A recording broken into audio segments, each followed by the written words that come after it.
لیکن آپ قربان جائیے جب ولید بن مغیرہ کے تعلق سے جب یہ معلوم ہوا کہ اس نے رسول اللہ کو مجنون کہا ہے، پاگل کہا ہے، صبر کی تعلیم دینے والا خدا خود صبر نہیں کیا، فوری طور پر 10 آیت اس کی مذمت پہ نازل کر دیا۔ 10 آیت اس کی مذمت پہ نازل، کوئی صبر نہیں۔ وجہ کیا؟ دوسرا خدا کا انکار نہیں کر رہا تھا، وہ کسی رسول کا انکار نہیں کر رہا تھا، صرف آگے حضور کو کہا کہ آپ پاگل ہے۔ اللہ تعالیٰ خود صبر نہیں کیا، اس کے حق میں 10 آیتیں مذمت میں اس کی نازل ہو رہی ہے۔ انہیں جھوٹا ہے، انہیں چغلی خور ہے، انہیں جو ہے یہاں کی باتیں وہاں لگانے والا، انہیں فساد انگیزی کرنے والا، انہیں لڑنے جھگڑنے والا، انہیں جھوٹی قسمیں کھانے والا سب کھول کے رکھ دیا اللہ سبحانہ و تعالیٰ۔ اچھا، ہم کو حکم کیا ہے معلوم ہے؟ ولا کہ جو ہے اگر کوئی ہمارے ساتھ برائی کرتا ہے، ادفع باللتی ہی احسن السیئۃ، اگر کوئی ہمارے ساتھ برائی کرے تو اس کے تعلق سے حکم کیا ہے؟ وہ جتنی برائی کرے اتنا ہی اس کا بدلہ لینا، یہ ہم کو حکم ہے۔ کوئی اگر ایک مارا تو آپ کو شریعت اجازت دیتی ہے کہ آپ پلٹا کر اس کو مار سکتے ہیں، اور اس سے اعلیٰ درجہ یہ ہے کہ معاف کر دے۔ لیکن مسئلہ تو یہی ہے کہ اگر کوئی ایک مارے تو ایک ہی پلٹا کر مارنے کی اجازت ہے، یہ خدا تعالیٰ کی تعلیم ہے، یہ اس کے رسول کی تعلیم ہے۔ کوئی ایک مرتبہ اگر کسی کو برا کہے تو پلٹا کر وہ 2 گالی نہیں دے سکتا، گناہ ہو جائے گا۔ لیکن آپ خود بتاؤ کہ ولید بن مغیرہ تو رسول اللہ کو ایک مرتبہ مجنون کہا تھا، اللہ نے ایک مرتبہ اس کو پاگل نہیں کہا، اس کے حق میں 10 آیتیں نازل کی جا رہی ہے۔ یہاں برابری کہاں ہوئی؟ اگر برابری کا اگر تقاضا ہے کہ اگر کوئی ایک مرتبہ برا کہے اس کو ایک ہی مرتبہ برا کہنا ہے، تو پھر یہ قانون یہاں پر کیوں نہیں؟ اللہ نے 10 آیتیں نازل کی اس کی مذمت میں کہ وَلَا تُطِعْ كُلَّ حَلَّافٍ مَّهِينٍ، یہ قسمیں کھانے والا، یہ جھوٹا، فلا فلا فلا فلا۔ اچھا، ایک اور اصول دیکھیے آپ کہ اگر جو ہے چلیے اگر اللہ سبحانہ و تعالیٰ اس کی مذمت میں 10 آیتیں نازل کیا تھا ولید بن مغیرہ کی، رسول اللہ کی گستاخی کرنے کی وجہ سے، اچھا ایک مرتبہ اس کے حق میں آیتیں نازل ہو گئی، تلاوت ہو گئی، بات ختم۔ انہیں ایک مرتبہ رسول اللہ کو مجنون کہا تھا، قیامت تک ہر قرآن پڑھنے والا اس کی برائی کر رہا ہے، قیامت تک انہیں ایک ہی مرتبہ بولا تھا۔ انصاف کیا ہونا چاہیے؟ آپ کیا بولیں گے؟ انصاف کیا ہو؟ ایک مرتبہ بولا، ایک مرتبہ بولانا، لیکن یہ 10 مرتبہ کیوں؟ یہاں حساب کتاب نہیں، یہاں نتیجہ بیان کیا جاتا ہے، کیونکہ معاملہ مصطفیٰ کا ہے۔ اگر رسول اللہ کی ذات پر بات آئے گی، خدا تعالیٰ خاموش نہیں۔ میں آپ کو مثالیں دیتا ہوں، حضرت نوح علیہ السلام ہیں، آ کر خدا تعالیٰ کا پیغام سنا رہے ہیں، کہہ رہے ہیں انی لکم رسول امین، میں تمہارے پاس امانت دار رسول بنا کر بھیجا گیا ہوں، میں رسول بن کر آیا ہوں۔ قوم جھٹلاتی ہے، خود نوح علیہ السلام جواب دیتے ہیں کہ نہیں کہ میں جو ہے مذاق کرنے والوں میں سے نہیں ہوں، میں جھوٹا نہیں ہوں۔ خود نوح علیہ السلام خود جواب دے رہے ہیں۔ حضرت ہود علیہ السلام آئے، لوگوں نے ان کا مذاق اڑایا، کہا لیس بی سفاہہ ولکنی رسول من رب العالمین۔ قوم حضرت ہود علیہ السلام کو ستا رہی ہے، ہود علیہ السلام خود جواب دے رہے ہیں۔ قوم حضرت نوح علیہ السلام کو ستا رہی ہے، نوح علیہ السلام خود جواب دے رہے ہیں۔ قوم حضرت صالح علیہ السلام کو ستا رہی ہے، صالح علیہ السلام خود جواب دے رہے ہیں۔ لیکن جب قوم نہیں، صرف قوم کا ایک فرد محمد مصطفیٰ کو کچھ بولتا ہے، حضور جواب نہیں دیتے، خدا آیتیں نازل کرتا ہے کہ یہ وقت ہے، یہ برا ہے، یہ جھوٹا ہے، یہ کسی کام کا نہیں ہے، اللہ تعالیٰ خود جواب دیتا ہے۔ نعرہ تکبیر، اللہ اکبر، یا رسول اللہ، مرحبا مرحبا۔ حاضرین محترم، آپ اندازہ کریں کہ کیا مسئلہ کیا ہوا بھائی؟ صرف ایک مرتبہ مجنون کہا تھا، 10 آیتیں نازل ہوئی اس کے حق میں، اس کی مذمت میں، اور آج تک ہر حافظ اس کو پڑھ رہا ہے، اور بدلے ایک کا بدلہ ایک میں 10 مرتبہ۔ اچھا، ایک اور پہلو آپ دیکھیے اسی میں کہ اصول کیا ہونا چاہیے ہمارے اپنے لحاظ سے۔ اس کی 10 مذمتیں نازل ہوئی، 9 مذمتیں تھی اس کے اندر، انہیں جو ہے چغلی خور تھا، جھوٹا تھا، قسمیں کھانے والا تھا۔ اس کے اندر ایک اور خطرناک خرابی تھی، بہت خطرناک خرابی، اور اس کو بھی رسول اللہ صلی اللہ علیہ وسلم اس کے سامنے بیان کر دیے، کہا کہ اتلم بعد ذلک زنیم، یہ جو ہے تن مزاج ہے، اور ساتھ ہی ساتھ یہ جو آپ کو مجنون بولنے والا ہے در حقیقت انہیں حرامی ہے۔ یہ قرآن ہے، ولد الزنا ہے, حرام کی اولاد ہے جو رسول اللہ کو کہہ رہا ہے. یہ قرآن پڑھ لوں میں آپ کے سامنے. اچھا اب رسول اللہ صلی اللہ علیہ وسلم اس کے سامنے بیان کیے نا, اب ہونا کیا چاہیے اصول آپ بتائیے, آپ میرے ساتھ چلیے کہ بھائی ایک شخص آ کر کسی کو کہہ رہا ہے کہ تو ایسا ہے, تو ایسا ہے, تو ایسا ہے, وہ سننے والا کیا کرنا چاہیے؟ جو بولا اس کا گلا پکڑنا ہے نا, کہ کیسا بولتا ہے میرے کو, یہ ہونا چاہیے نا, چاہیے بات. یا جا کے بابا کو پوچھتا کہ میرے کو ایسا ایسا بولا ہونے میں ایسا ہوں کیا؟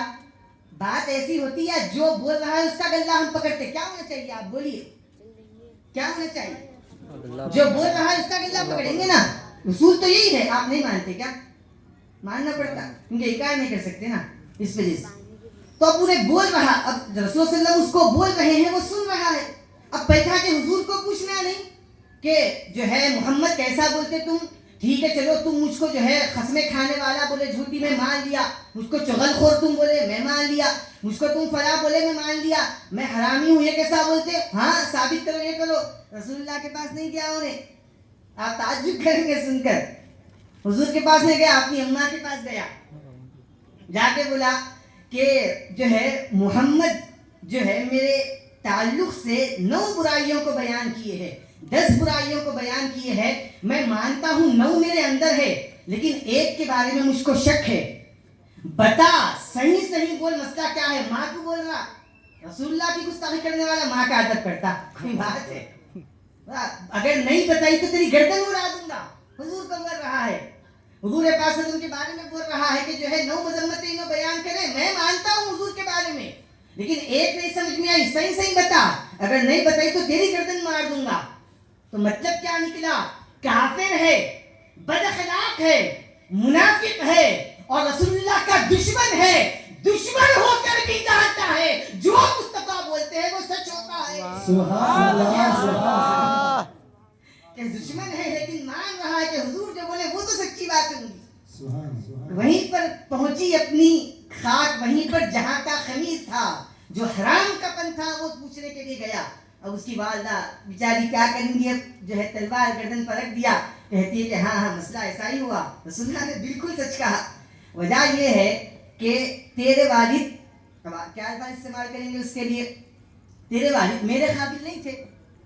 تو میں اس ڈر سے کہ کہیں جو ہے, یہ پورا قرآن پڑھ دوں میں آپ کے سامنے, تو میں اس ڈر سے کہ جو ہے کہیں تیرے والد کا مال کوئی قوم والے نہ ہڑپ لے, میں اپنے آپ کو ایک چرواہے کے حوالے کر دی, تو اسی کی اولاد ہے, بلکہ اس کی ماں اس کا راز باز کر دی. آپ اندازہ کرو رسول اللہ کی گستاخی کرنے والے کی نسل جو ہوتی نا وہ بھی خراب ہوتی ہے. یوں ہی جو ہے گستاخی نہیں کر سکتے تھے. اور پرسوں ہی جو ہے ایک تحقیق سامنے آئی کہ پاگل جو ہوتا ہے نا انسان, انہیں کس کو کچھ بھی بول سکتا ہے نا, یہ تو ہم مانتے, ریسنٹلی پرسوں کی بات ہے, لیکن بڑی عجیب تحقیق سامنے آئی کہ 1500 سال میں اب تک کوئی پاگل ایسا پیدا ہی نہیں ہوا کہ جو رسول اللہ کی گستاخی کرے. اب تک کوئی پاگل, انہیں اپنے باپ کو برا بولا ہوں گا, اپنی ماں کو برا بولا ہوں گا, اپنے بھائی کے اوپر ہاتھ اٹھایا ہوں گا, بھائی کچھ بھی کیا ہوں گا, لیکن تحقیق سامنے ہے کہ کوئی پاگل رسول اللہ کی گستاخی نہیں کیا آج تک. اب اندازہ کرو, پاگل کو بھی شعور ہے کہ یہ مصطفیٰ ہے, اللہ اکبر, یہ قابل جو ہے تعریف شخصیت ہے. تو یہ میں آپ کو بتا رہا ہوں کہ یہ رکاوٹ ڈالنے والے آتے ہیں, اس کو روکنے والے پیدا ہوتے ہیں, اس کو جو ہے اس میں خلل ڈالنے والے پیدا ہوتے ہیں.